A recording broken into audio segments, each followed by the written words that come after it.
साथियों, दृष्टिकोण के इस ताज़ा अंक में आप सभी का स्वागत है और वर्कर्स सोशलिस्ट टीवी के लिए मैं आपके साथ हूँ राजेश त्यागी। दृष्टिकोण के इस अंक में हम चर्चा करेंगे और याद करेंगे अब्दुल कलाम को। एपीजे अब्दुल कलाम भारत के 11वें राष्ट्रपति थे। 15 अक्टूबर 1931 को उनका जन्म हुआ था और 27 जुलाई 2015 को दिल का दौरा पड़ने से उनकी मृत्यु हो गई थी। 84 वर्ष की उम्र में अब्दुल कलाम की मृत्यु हुई, उनके जीवन का अंत हुआ।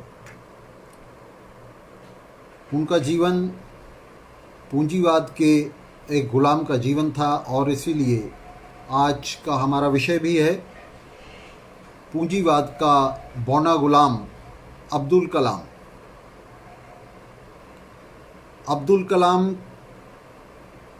के जन्म दिवस पर, आज उनका जन्म दिवस है और उनके जन्म दिवस पर पूरी बूर्जुआ प्रेस ने, पूंजीवादी मीडिया ने उन्हें याद किया, उन्हें महिमा मंडित किया, उनके बारे में बहुत सारी अच्छी अच्छी बातें कही। दरअसल ये एलीट प्रेस एलीट वर्ग का हिस्सा है। खरबपतियों के पैसों से, उनके सिक्कों से ये मीडिया, ये प्रेस चलता है और इसलिए वह पूंजीपतियों के आइकॉन्स को अपने प्लेटफॉर्म से प्रचारित करता है। इस प्रचार के पीछे उसका एक दोहरा उद्देश्य होता है बूर्जुआ मीडिया का। एक तरफ तो वह पूंजीपति वर्ग और उसके शासन के खिलाफ उठने वाली आवाज़ों को इसके जरिए क्षीण करता है और दूसरी तरफ चाटुकारिता और आज्ञाकारिता को प्रोत्साहित करता है। अब्दुल कलाम जैसे लोग, जिन्होंने जीवन भर पूंजीपतियों की सेवा की, पूंजीवाद की सेवा की, उन्हें महिमा मंडित करके, उन्हें प्रचारित करके पूंजीवादी मीडिया ऐसा माहौल तैयार करना चाहता है, विशेष रूप से बुद्धिजीवियों के बीच में, जिसमें बुद्धिजीवी एपीजे अब्दुल कलाम की तरह ही सिर झुकाए, उनकी व्यवस्था के सामने समर्पण करते रहें और कलम घसीट बुद्धिजीवियों की एक पूरी कतार खड़ी हो जाए। वैसे सही पूछो तो अब्दुल कलाम को तो हम बुद्धिजीवियों की श्रेणी में भी नहीं रख सकते। तो इस उद्देश्य से बूर्जुआ मीडिया उन तमाम लोगों की जिन्होंने पूंजीवाद की सेवा की, जिन्होंने पूंजीवाद की सेवा में अपना जीवन लगाया, उनका लगातार महिमा मंडन करता है। वे उसकी प्रशंसा के पात्र होते हैं। वह उनके जन्म दिवस पर और मृत्यु दिवस पर कसीदे पढ़ता है उनकी शान में और इस तरह से, जैसा मैंने कहा कि वह चाटुकारिता और आज्ञाकारिता के लिए बूर्जुआ वर्ग के पक्ष में, एलीट वर्ग के पक्ष में एक माहौल तैयार करता है। एक ऐसा माहौल तैयार करता है जिसमें प्रतिरोध की आवाज़ दब जाएं और प्रतिरोध की क्षमताएं जनता के बीच में कम से कम रह जाएं। अंतर्राष्ट्रीय मीडिया ने, भारतीय मीडिया के साथ साथ अंतर्राष्ट्रीय मीडिया ने आज इस अवसर पर, उनके जन्मदिवस के अवसर पर अब्दुल कलाम के लिए जो बातें कही, उनमें मुख्य रूप से इस बात को फिर से दोहराया गया कि वे मिसाइल मैन थे। मिसाइल मैन के तौर पर उन्हें प्रचारित किया बूर्जुआ मीडिया ने और बड़ी शान से, बड़े गर्व से उन्हें मिसाइल मैन के तौर पर भारतीय मीडिया ने भी, भारतीय बूर्जुआजी की सेवा करने वाले मीडिया ने भी उन्हें मिसाइल मैन के तौर पर प्रचारित किया। पाखंडी, महापाखंडी और मौकापरस्त अवसरवादी पूंजीवाद के इस समर्पित सेवक के लिए मिसाइल मैन की ये उपाधि बिल्कुल सही भी है, क्योंकि उसने अपना पूरा जीवन भारतीय एलीट शासकों को बमों और मिसाइलों से लैस करने पर लगाया। हिंदू राष्ट्रवाद की पैरोकारी करते और नौकरशाही में, लाल फीताशाही में, चाटुकारिता और चमचागिरी के जरिए लगातार ऊपर उठते हुए पहले वे इसरो के अध्यक्ष बने, फिर डीआरडीओ के अध्यक्ष बने और फिर 1998 में वाजपेयी सरकार के समय एपीजे अब्दुल कलाम को प्रधानमंत्री का वैज्ञानिक सलाहकार बना दिया गया। 1962 से 82 के बीच 20 साल से 2 दशक से ज़्यादा के समय में इसरो में काम करते हुए अब्दुल कलाम ने लगातार नाभिकीय ऊर्जा के विनाशकारी उद्देश्यों पर काम किया। किस तरह नाभिकीय ऊर्जा से बम बनाए जा सकते हैं, मिसाइल बनाए जा सकती हैं, इन अनुसंधानों पर काम किया और किसी भी तरह से नाभिकीय ऊर्जा को, उस पर अनुसंधानों को मानव जाति की सेवा में, सदुपयोग में नहीं लगने दिया। किसी भी तरह से नाभिकीय ऊर्जा का शांतिपूर्ण उद्देश्यों के लिए इस्तेमाल करने की तरफ उन्होंने कोई ध्यान नहीं दिया, बल्कि इस उद्देश्य की तरफ वे जीवन भर पीठ किए खड़े रहे। इसरो में काम करते हुए उन्होंने लगातार इन विनाशकारी उद्देश्यों पर, बम और मिसाइल बनाने पर और ज़्यादा से ज़्यादा सौरमंडल का भी इस्तेमाल सैनिक तैयारियों के लिए, युद्ध की तैयारियों के लिए करने पर अपना सारा जोर, अपनी सारी क्षमता लगाई। 1998 में वाजपेयी सरकार के समय, एनडीए की सरकार के समय, पहली एनडीए सरकार के समय, उन्होंने अटल बिहारी वाजपेयी और उनकी सरकार के नाभिकीय दुस्साहस का समर्थन करते हुए पोखरण विस्फोट की योजना तैयार की और उसे प्रश्रय दिया। पोखरण विस्फोट ने, ये दूसरा विस्फोट था, पहला विस्फोट इंदिरा गांधी के नेतृत्व में हुआ था। वाजपेयी के नेतृत्व में, वाजपेयी सरकार के नेतृत्व में पोखरण विस्फोट ने दक्षिण एशिया में अशांति और अंधी नाभिकीय दौड़ को तेज कर दिया। ऐसे दक्षिण एशिया में जो पूरी तरह से अशिक्षा, गरीबी और बीमारियों से घिरा हुआ था, जिसके देश दुनिया के सबसे गरीब, सबसे अशिक्षित और सबसे बीमारू देशों में से एक थे, इन देशों के अंदर इस पोखरण विस्फोट ने और विशेष रूप से एपीजे अब्दुल कलाम के घृणित कारनामों ने हथियारों की दौड़ को तेज कर दिया और मेहनतकश जनता के मुंह से निवाला छीनकर उससे भारत के शासकों की नाभिकीय हथियारबंदी पर उन्होंने बहुत बड़ी मात्रा में पैसा खर्च किया। साधनों संसाधनों का खुलकर दुरुपयोग किया एपीजे अब्दुल कलाम ने। खरबों मेहनतकश जनता के हितों की कीमत पर भारत के एलिट शासकों की हथियारबंदी और सशक्तिकरण उनका उद्देश्य था और इस साम्राज्यवादी नीति के समर्थन के जरिए वे भारत के शासकों की, भारत के शासक वर्ग की, एलिट शासक वर्ग की आंख का तारा बनते चले गए। 1998 में उन्होंने वाजपेयी सरकार के जरिए, वाजपेयी सरकार को समर्थन के जरिए, उसकी नाभिकीय नीति को समर्थन के जरिए, इस कुत्सित युद्ध नीति को समर्थन के जरिए, जिसने दक्षिण एशिया में हथियारों की दौड़ को और तेज कर दिया और दक्षिण एशिया को तीसरे विश्व युद्ध की तरफ और तेजी से धकेल दिया, उसकी भट्टी में और तेजी से धकेल दिया, युद्ध की तैयारियों में लगा दिया, युद्ध की तैयारियों में आगे बढ़ा दिया।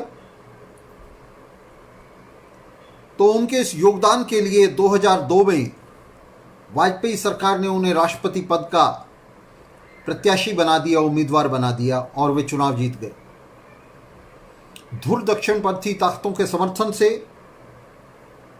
दक्षिणपंथी राष्ट्रवादी ताकतों के समर्थन से, हिंदूवादी ताकतों के समर्थन से एपीजे अब्दुल कलाम मुस्लिम होते हुए भी राष्ट्रपति बना दिए गए, राष्ट्राध्यक्ष बना दिए गए। इस पर अभी हम चर्चा करेंगे।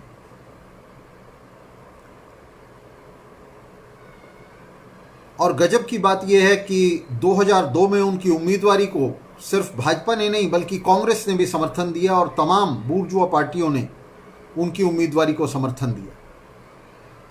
उनके खिलाफ स्टालिनवादी वाम ने कैप्टन लक्ष्मी सहगल को अपना उम्मीदवार बनाया। कैप्टन लक्ष्मी सहगल सुभाष चंद्र बोस की आईएनए में महिला विंग की अध्यक्ष थीं।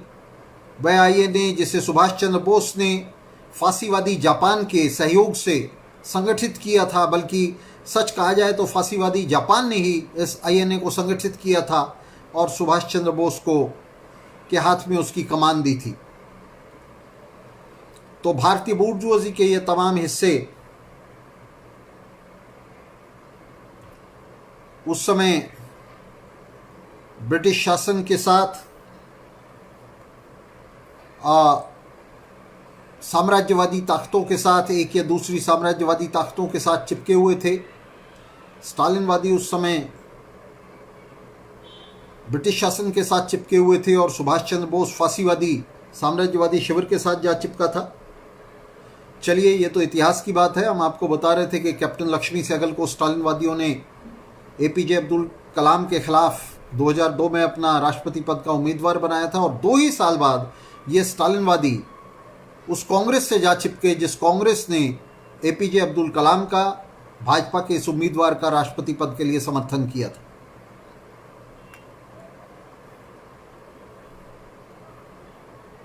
– 2002 में एपीजे अब्दुल कलाम की उम्मीदवारी अपने आप में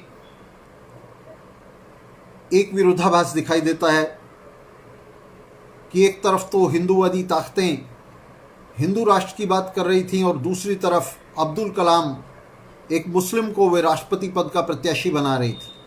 लेकिन वास्तव में इसमें कोई विरोधाभास है नहीं। वास्तव में एपीजे अब्दुल कलाम एक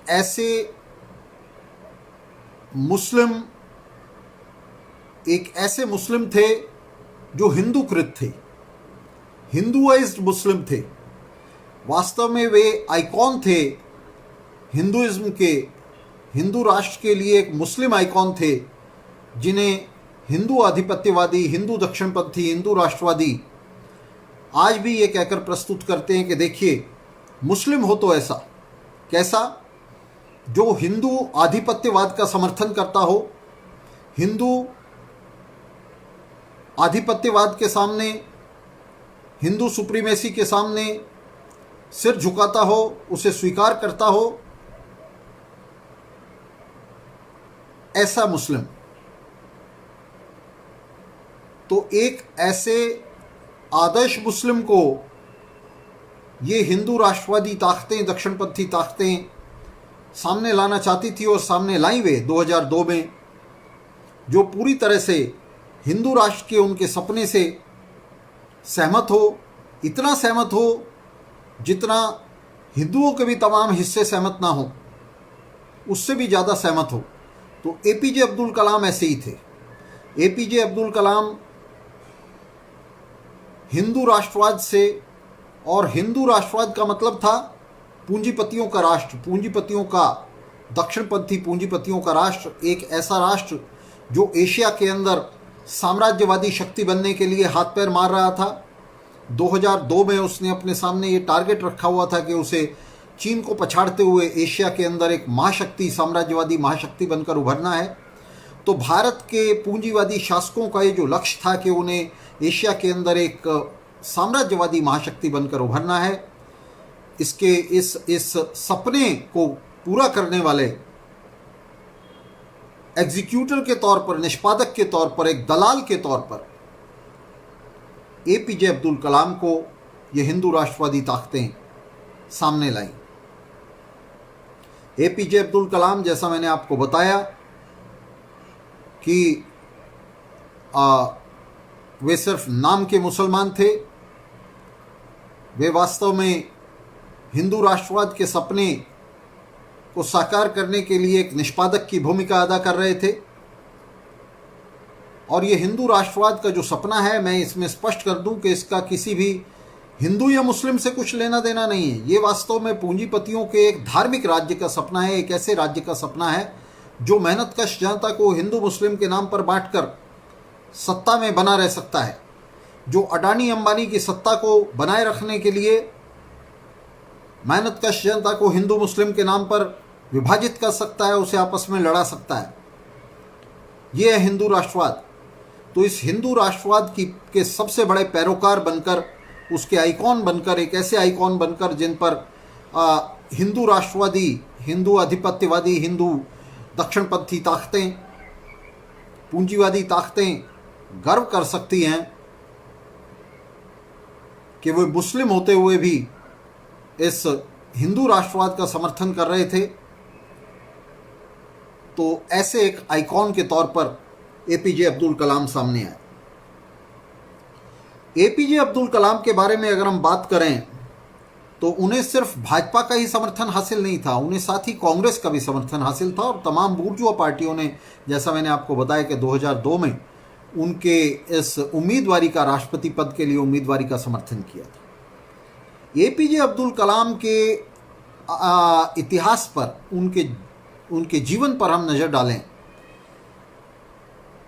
तो हमें पता चलता है कि बुर्जुआ प्रेस का, बुर्जुआ मीडिया का ये जो प्रचार है कि वे वैज्ञानिक थे, वे एक बड़े वैज्ञानिक थे, ये पूरी तरह से फर्जीवाड़ा है, ये पूरी तरह से झूठा प्रचार है। एपीजे अब्दुल कलाम ने कभी भी कोई वैज्ञानिक उपलब्धि हासिल नहीं की, छोटी या बड़ी। उन्होंने कभी भी कोई खोज नहीं की, उन्होंने कभी भी विज्ञान का कोई सिद्धांत प्रतिपादित नहीं किया, उन्होंने कभी भी कोई ऐसी किताब नहीं लिखी जिसे प्राइमरी के बच्चों को भी पढ़ाया जा सके। एपीजे अब्दुल कलाम वैज्ञानिक नहीं थे। विज्ञान के नाम पर उनके कैरियर में, उनके जीवन में कोई भी उपलब्धि हम नहीं गिना सकते।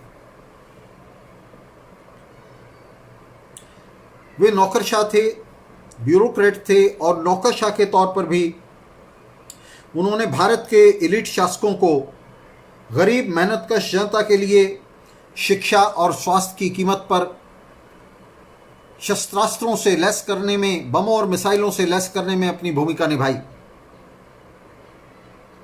ब्यूरोक्रेट के तौर पर भी उनका जो रोल रहा, उनकी जो भूमिका रही, वह पूरी तरह से भारत के पूंजीवादी शासकों को बमों और मिसाइलों से लैस करने में रही। उन्होंने किसी भी तरह से विज्ञान को, नाभिकीय ऊर्जा को गरीब मेहनतकश जनता की सेवा में नहीं लगने। अपने पूरे जीवन में और अपने पूरे कार्यकाल में एक भी काम ऐसा नहीं किया जिसे आप कह सकें कि उन्होंने जो है उसे मेहनतकश जनता की सेवा में किसी भी तरह से विज्ञान को लगाने की कोशिश की हो। ब्यूरोक्रेट के तौर पर भी, वैज्ञानिक तो वे थे ही नहीं, विज्ञान में तो उन्होंने कुछ भी नहीं जोड़ा, 1 इंच भी नहीं जोड़ा। विज्ञान से कोसों दूर उनका विश्वास रूढ़िवाद और धार्मिक पोंगापंथ में था। विज्ञान में उनका किसी भी तरह का रंच मात्र भी कोई योगदान नहीं था। वे हिंदूकृत मुस्लिम थे और उन्होंने बार बार कहा कि मेरा हिंदू ग्रंथों में विश्वास है। उनका कोई विश्वास किसी ग्रंथ में नहीं था। वे भारत के हिंदू दक्षिणपंथी शासकों को खुश करने के लिए, पूंजीवादी दक्षिणपंथी शासकों को खुश करने के लिए, हिंदू आधिपत्यवाद के तलवे सहलाने के लिए वे बार बार ये कहते रहे कि मेरा हिंदू ग्रंथों में विश्वास है। हिंदू आधिपत्यवाद को उन्होंने मान्यता दी और अल्पसंख्यकों को प्रेरित किया कि वे इस हिंदू आधिपत्यवाद के सामने आत्मसमर्पण कर दें, उसके सामने समर्पण कर दें, कि वे हिंदुत्व को भारतीय राज्य का, भारतीय समाज का मुख्य विचार मान लें और हिंदुत्व की पद्धति को अपनी जीवन पद्धति मान लें। ऐसा करते हुए उन्होंने धार्मिक अल्पसंख्यकों पर हिंदू बाहुल्यवाद के दमन को, नियंत्रण को मजबूत करने में एक औजार का काम किया। दक्षिण भारत के स्वामीनारायण संप्रदाय के प्रमुख स्वामी, जिनका नाम था, इस स्वामी नारायण समुदाय के जो प्रमुख नेता थे उनका नाम ही प्रमुख स्वामी था, उनकी जीवनी लिखी एपीजे अब्दुल कलाम ने। और एपीजे अब्दुल कलाम ने उनके बारे में चर्चा करते हुए कहा कि मेरे जीवन की बहुत सारी समस्याओं का हल प्रमुख स्वामी की वजह से निकल सका। तो वे लगातार इन धार्मिक पंडों के, इन पोंगापंथियों के तलवे सहलाते रहे जीवन भर, और इनके तलवे सहलाते हुए वे भारत के सांप्रदायिक शासकों को, उन शासकों को, पूंजीवादी शासकों को खुश करते रहे, जिनका राजकाज, जिनका शासन इस सांप्रदायिक दमन पर, सांप्रदायिक उत्पीड़न पर, सांप्रदायिक विभाजन पर टिका हुआ है, हिंदू मुस्लिम के सांप्रदायिक विभाजन पर टिका हुआ है। तो मुस्लिम अल्पसंख्यकों पर हिंदू आधिपत्यवाद के शिकंजे को कसते रहने और उसे लगातार मजबूत करने के लिए एपीजे अब्दुल कलाम जीवन भर सक्रिय रहे। और इसलिए वे सक्रिय नहीं रहे कि उनकी हिंदुत्व में कोई आस्था थी या हिंदू ग्रंथों में, हिंदू जीवन पद्धति में कोई आस्था थी। इसलिए सक्रिय रहे कि इस चाटुकारिता के जरिए, इस चमचागिरी के जरिए वे ब्यूरोक्रेसी में, नौकरशाही में ऊपर से ऊपर उठना चाहते थे। उन्होंने समझ लिया था कि जल में रहकर मगर से बैर नहीं किया जा सकता, और वे भारत में, भारत की राजसत्ता में ऊपर उठने के मंत्र के तौर पर इस हिंदुत्व की बांसुरी को लगातार बजाते रहे। 2002 में एपीजे अब्दुल कलाम राष्ट्रपति बने, और उनके राष्ट्रपति बनने के कुछ ही दिनों के अंदर गुजरात के अंदर, आप जानते हैं, बड़ा नरसंहार हुआ मुस्लिमों का, जिसमें नरेंद्र मोदी और अमित शाह का विशेष योगदान था। वे इस नरसंहार के पटकथा लेखक और निर्देशक दोनों थे। यह नरसंहार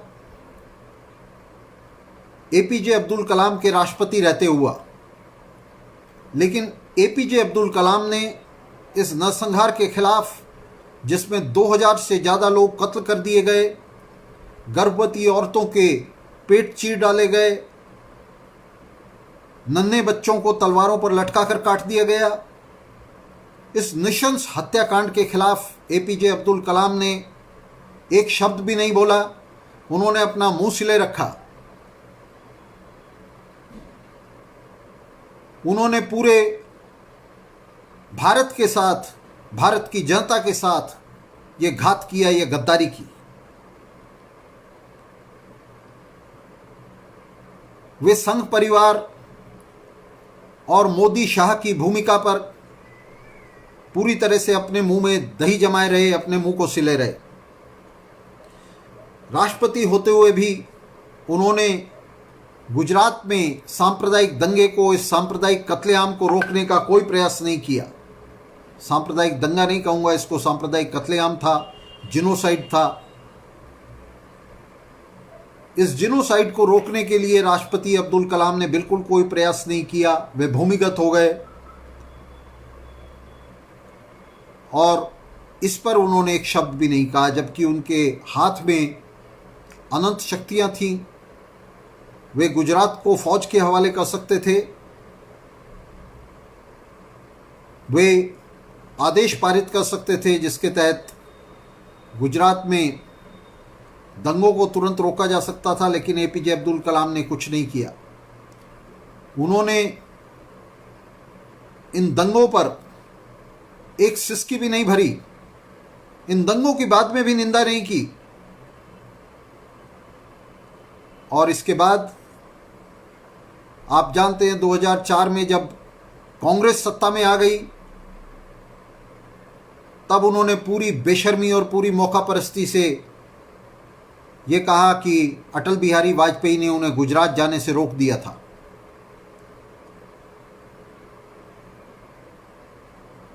ये उनकी बहुत ही अवसरवादी और बहुत ही घृणित सोच का, जीवनचर्या का स्पष्ट प्रमाण था।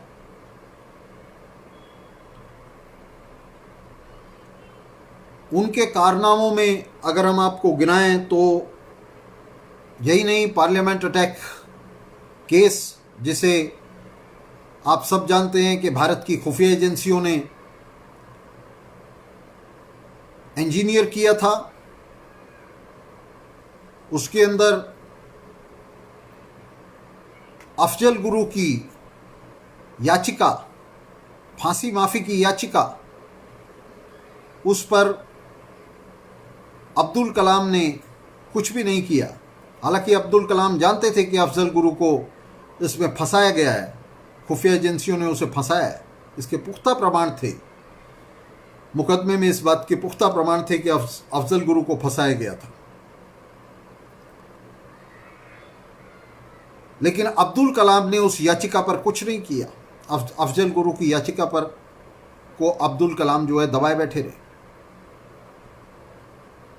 उसके बाद धनंजय को फांसी दी गई। धनंजय, जिस पर बलात्कार का आरोप लगाया गया था, स्पष्ट था कि आरोप झूठा है, बहुत ही गरीब आदमी था धनंजय, उसे फांसी दी गई। और तमाम मानवाधिकार संगठनों ने कहा, मैंने भी ऑल इंडिया रेडियो पर कहा था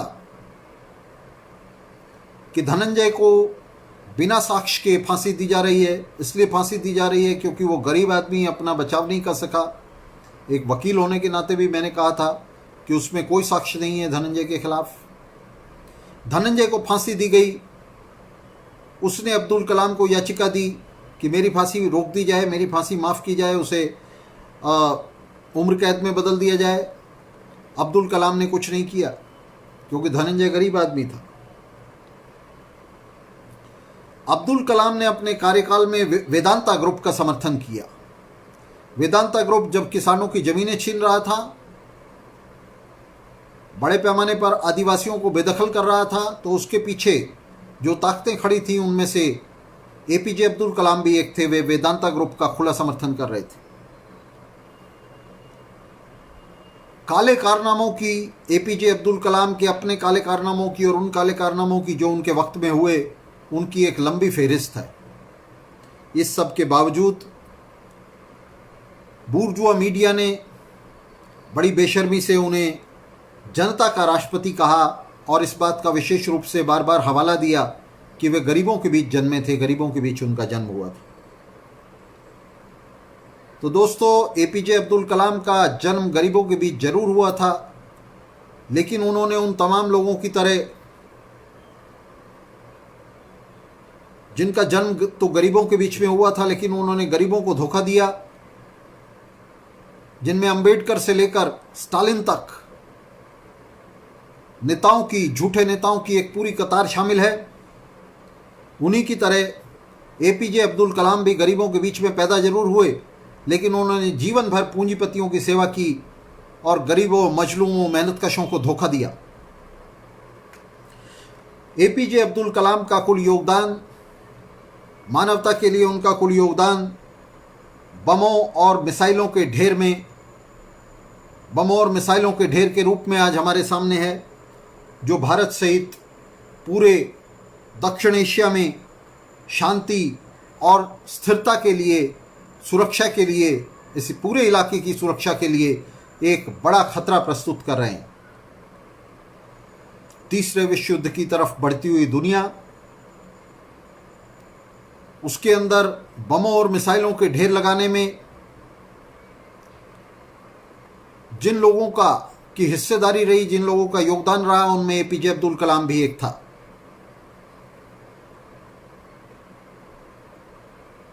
मजदूर, गरीब और मेहनतकश लोग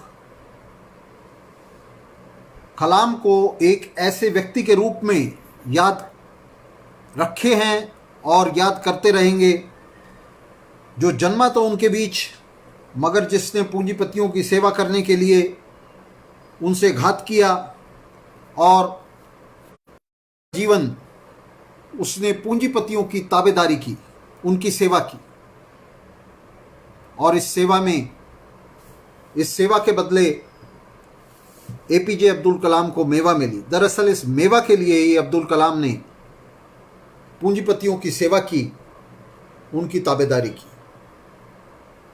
तो अब्दुल कलाम का जीवन, पूरा जीवन एक ऐसा शर्मनाक जीवन है जिससे नकारात्मक प्रेरणा लेते हुए युवाओं को इसकी कड़ी निंदा करनी चाहिए और उन्हें ऐसे तमाम लोगों की तरफ पीठ फेरनी चाहिए जो मेहनतकश जनता से गद्दारी करते हुए शासक पूंजीपतियों की सेवा करते हैं, उनके आज्ञाकारी और चाटुकार रहते हैं, उनके स्वामी भक्त बने रहते हैं और मेहनतकश जनता को लगातार धोखा देते रहते हैं। हमें दक्षिणपंथी प्रेस और मीडिया के प्रभाव में आकर भ्रमित नहीं होना चाहिए और ऐसे लोगों से नहीं चिपकना चाहिए। हमें उन्हें मार्क्सवाद की कुल्हाड़ी के नीचे, मार्क्सवाद के माइक्रोस्कोप के नीचे लाना चाहिए और उनका गहनता से परीक्षण करना चाहिए, उनके जीवन का परीक्षण करना चाहिए। ये जो मीडिया के भोंपू चिल्ला रहे हैं कि एपीजे अब्दुल कलाम ने भारत को मजबूत बनाया,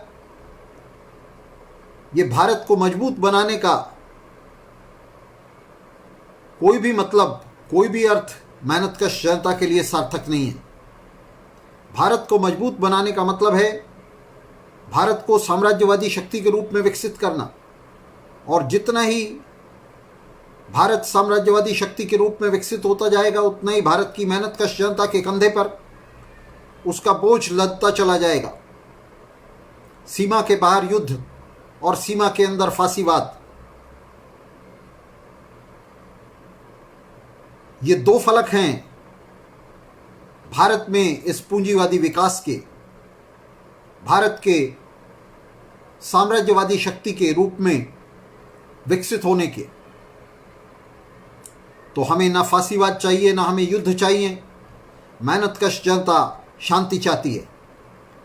हम भारत को एक महाशक्ति नहीं बनाना चाहते, बल्कि हम एशिया की जनता को, एशिया की मेहनतकश जनता को समाजवादी आधार पर एक समाजवादी संघ में संगठित करना चाहते हैं, जिससे कि वह शांति और सुरक्षा के साथ रह सके और दुनिया के विकास में अपना योगदान दे सके, दुनिया में समाजवादी क्रांति के किले के रूप में अपने आप को संगठित कर सके।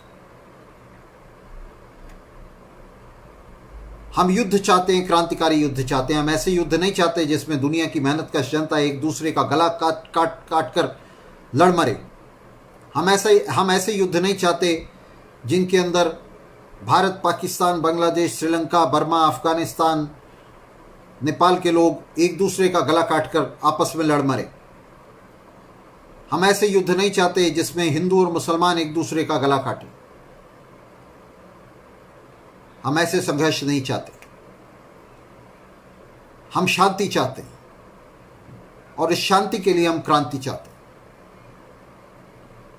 और इस क्रांति की राह में ये अब्दुल कलाम जैसे लोग, पूंजीवाद के ये औजार, पूंजीवाद के ये पत्तल चट एक बड़ी बाधा हैं। तो इन लोगों के खिलाफ हमारा राजनीतिक सैद्धांतिक संघर्ष ये एक ऐसा हथियार है जिसके जरिए हम मेहनतकश जनता के बीच, बूर्जुआ मीडिया इन लोगों के बारे में जितनी भी तरह के भ्रम फैलाता है उनका सफाया कर सकते हैं। तो इस मुहिम को आगे बढ़ाते हुए आज हमने अब्दुल कलाम के बारे में बात की। 30 मिनट हो चुके हैं। हमने कोशिश की कि 30 मिनट में हम अपने कार्यक्रम का आज अंत कर दें। तो अब्दुल कलाम के बारे में बात की और आने वाले समय में हम जो दूसरे आइकॉन हैं बूर्जुआजी के, पूंजीपति वर्ग के, जिन्हें बूर्जुआ मीडिया आगे बढ़ाता है, तो उनकी भी हम इसी तरह से धज्जी उड़ाते रहेंगे। मेहनत का सफलता के दृष्टिकोण से, मार्क्सवाद के दृष्टिकोण से उनकी जीवन यात्रा का तिया पांचा करते रहेंगे, उनका पोस्टमार्टम, उनकी शव परीक्षा करते रहेंगे। और इस मुहिम में हम सब एक दूसरे का हाथ पकड़कर आगे बढ़ते रहेंगे। तो साथियों, आज के लिए विदा। लाल सलाम।